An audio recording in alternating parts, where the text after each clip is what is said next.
So discourse structures. First of all, I am Jubel Buga, the first reporter of Group 5, and my topic is discourse structures and discourse particles. So let's proceed. Language is more than words. It is about how we organize and connect them to communicate effectively. So it's about how we use words put together to create meaningful communication. Whether we are telling a story, explaining an idea, debating an issue, or casually chatting with friends. The way we structure our language and use small guiding words plays a big role in how effectively we express ourselves. This is where discourse structures and discourse particles come in. So discourse structures, how we organize ideas logically, and discourse particles, by the word or particles, it's very small words that shape conversations. So what are discourse structures? So there are many types of discourse structures. There are four main discourse structures. There is narrative. Narrative tells a story.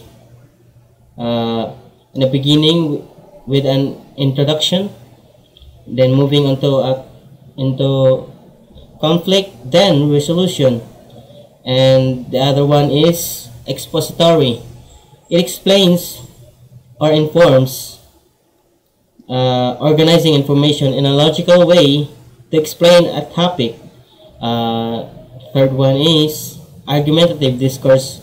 Is used to persuade others by presenting claims and evidence, just like debating. While conversational discourse guides everyday communication through greetings, topic shifts, and responses. Next. What are discourse particles? So, discourse particles are small words or phrases that don't change the core meaning of a sentence but help structures conversations, express attitudes, and keep discussions flowing smoothly.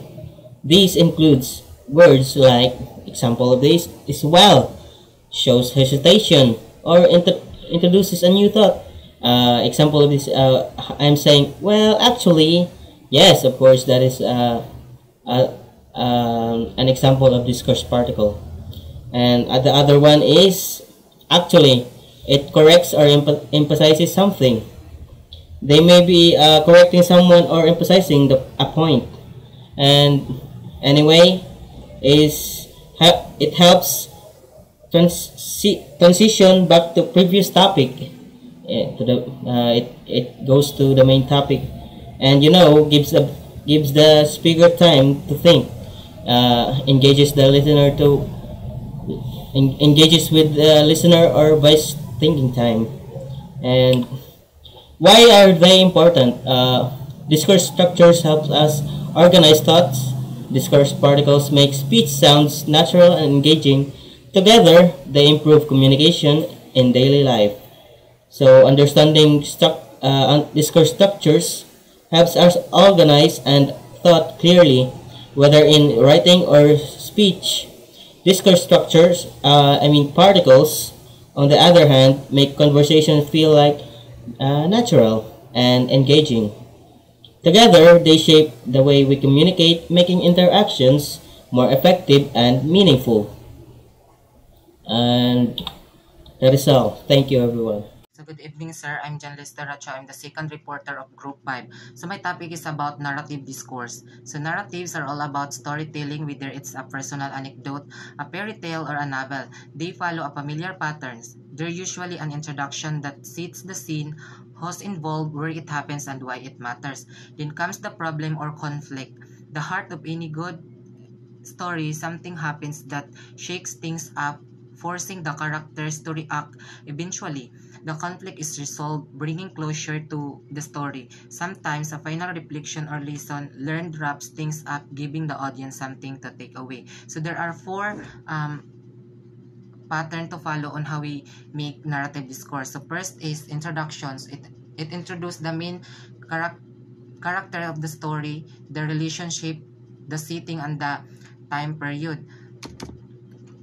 And second is confliction or conflict. So it introduced the main problem or challenges that the character face on the story.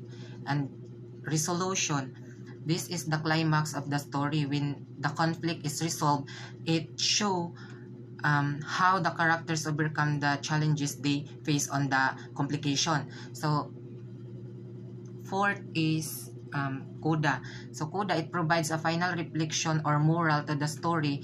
It can provide a sense of closure and leave the audience with something to think about. So it's either happily ever after or bad or mga something like that. So that's all. Thank you. Good afternoon, sir. My name is Johnny Jane Armakiling, a second-year student of Bachelor of Arts, major in English language.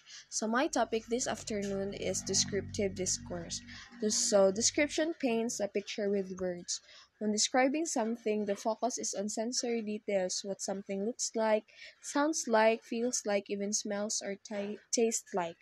A description can move from broad to specific, or it can be structured spatially, guiding the listener's or the reader's eyes from top to bottom, left to right, or near to far. The goal is to make the subject as vivid as possible, immersing the audience in the experience. So, descriptive discourse uses rich sensory language to create a vivid image in the reader's or listener's mind. It goes beyond just conveying information and invites the audience to experience what's being described.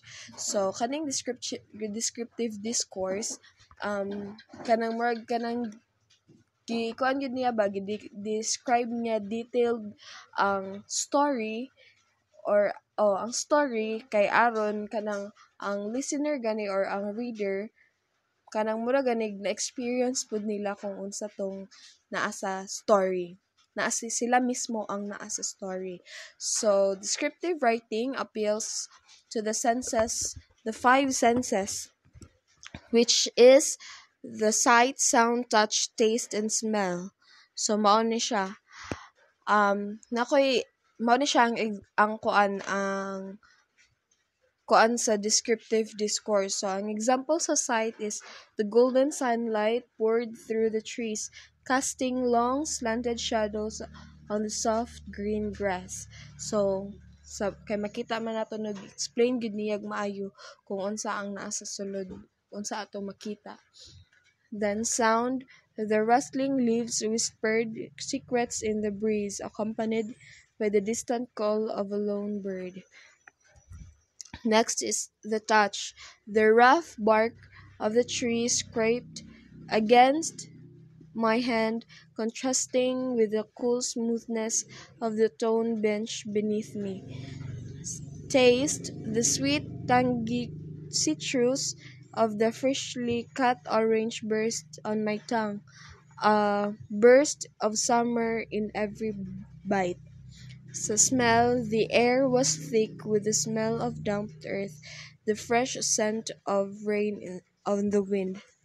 So special structure, description often follow a special pattern, guiding the reader through the scene in a way that makes them feel as if they are there, moving through the environment. So top to bottom, above the sky was a brilliant blue, fading into wisps of white clouds, while the ground below was littered with fallen leaves. And then, sa near to far in the foreground, the bright flowers bloomed with vivid reds and yellows.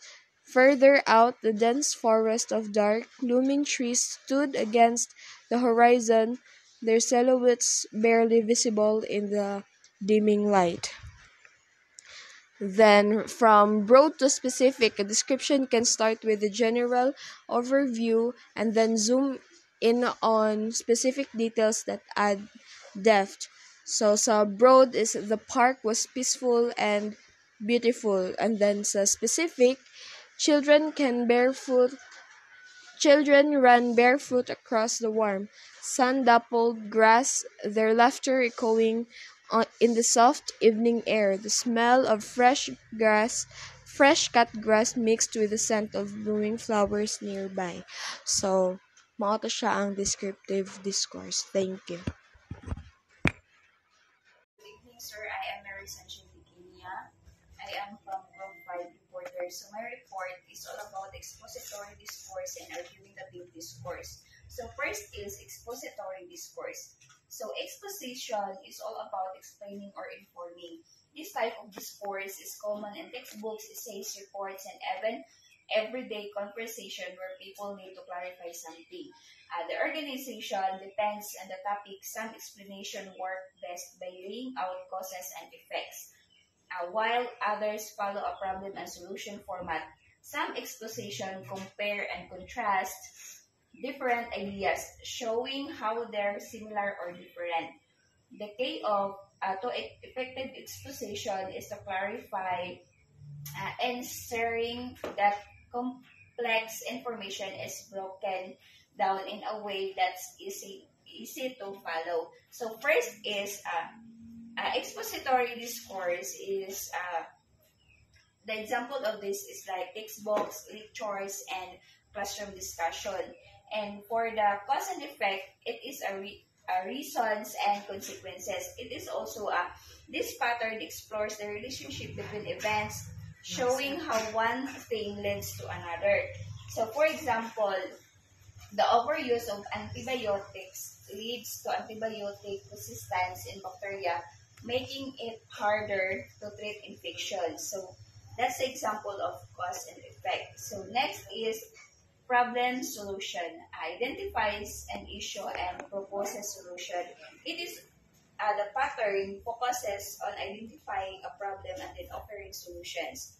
It's a practical approach to addressing issues. So for example, the world faces a growing problem of plastic pollution. One solution is to reduce our reliance on single-use plastics and promote reusable alternatives. So next is comparison and contrast. Highlight similarities and differences, and it is also examines similarities and differences between two or more things. This helps us understand the unique features of each.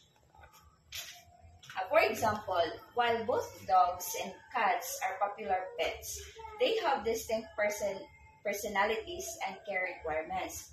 Dogs are generally more social and require more exercise, while cats are independent and more self-sufficient. And that's all for expository discourse. Next is argumentative discourse. So arguments are designed to persuade. A strong argument presents a claim and supports it with reasoning and evidence. But it's not just about stating opinions, it's also about engaging with opposing viewpoints. Effective arguments anticipate counterpoints and respond to them, showing why one perspective is stronger than another. So, for example, you should eat your vegetable because they are good for you. So, this argument uses a premise that vegetables are good for you to support the conclusion that you should eat them. So, next example is, I think we should go to the beach because it's sunny and warm today. This argument uses the current weather conditions as a reason to go to the beach. That's all, sir. Thank you. My name is John Philip Siupia, and my report is all about conversational discourse. So, when we say conversational discourse, conversations have their own unwritten rules that helps them flow smoothly. People take turns speaking using cues to signal when they're done talking or when they want to interject. So, when we say conversational discourse, it refers to the natural flow of conversation between people, including elements like greetings. So, for example, na ako'y kaistorya, then ako siyang i-greet, moingon ko nga, "Uy, bye, kumusta naman ka?" Then, the turn taking, then moingon akong kaistorya nga, "Good." Then, asking question is, when moingon siya nga, mo-reply siya og good, then how about, mo rin siya nga, "How about you, ay? Ikaw, kumusta man ka?" So, mura gani siya og kuan para smooth ang kanang flow sa conversation, like murag automatic na gani siya nga pag moingon ko greeting sa iya ha is moingon siya good, then mag-ask din siya og kanang question, then magtuloy-tuloy na dayon ang amo ang topic. Then next is, what are discourse principles? So discourse principle is small words and phrases that shapes a sentence meaning, structure conversations, express attitudes, and manage pauses. Guide interactions often overlooked by crucial for effective communication. So ang kining in discourse principle is, it talks about unsaon nato unsa ang kanang pag-construct og words sa ato ang emotions or kanang pag-express sa atong attitudes, then unsaon nato kanang pag-pause gani sa kanang pareha ng gusto ta nga ang atong kaistorya is mutubag sa ato ang question, din mo post ta kay aron na siya kanang murag signal gani nga siya na po'y mo istorya sa atoa or mo tubag sa ato ang question. And so that's all. Thank you. Good day, sir. My name is Trisha Juliana R. Abasula. I'm the 6th reporter of Group 5. My topic is about shaping the flow of conversation. Shaping the flow of conversation means guiding how people talk to each other. Next is, in casual speech, people use discourse particles to organize their thoughts and signal shifts in conversation. This passage explains how certain small words or phrases known as discourse particles are used in casual conversation to do more than just convey information. They serve as tools for organizing speech and guiding the flow of conversation, making the exchange feel more natural and cohesive. Next is, words like well, so, and anyway help guide the listener through different stages of discussion. Next. Someone might start a point with so, example, so, and I was walking to the store when I saw an old friend. Next is, anyway, wrap up a thought. Example, anyway, that's why I think we should leave early. Next is, by the way, redirect a conversation. Example, by the way, have you heard about the new cafe downtown? Next is, expressing attitude and emotion. Beyond structuring speech, discourse particles also convey subtle emotions and attitudes. Discourse particles do more than just structure speech. They subtly express emotion and attitudes.